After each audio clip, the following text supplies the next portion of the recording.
Paano hinuhubog ng ating core experiences ang ating paglilingkod sa iba para sa mabungang buhay tayo na po at magkape at pandasal.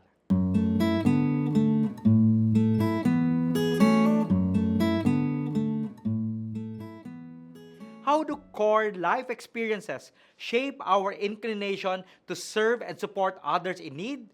In 2011, I was assigned at the Kino Border Initiative in Mexico that provides humanitarian aid to undocumented migrants.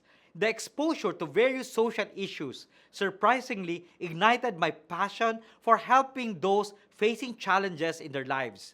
Ang mga karanasan ng pagkawala, tulad ng kamatayan at oportunidad, o kaya ang trahedya o pagboboluntaryo sa gawaing paninilbihan ay maaaring makatulong sa atin upang maglingkod ng may habag at magbigay ng positive change sa ating mga komunidad. Kaya manalangin po tayo. Panginoon, naway ang mga core experiences namin sa buhay ay humubog sa aming tunay na paglilingkod sa aming kapwa. Amen.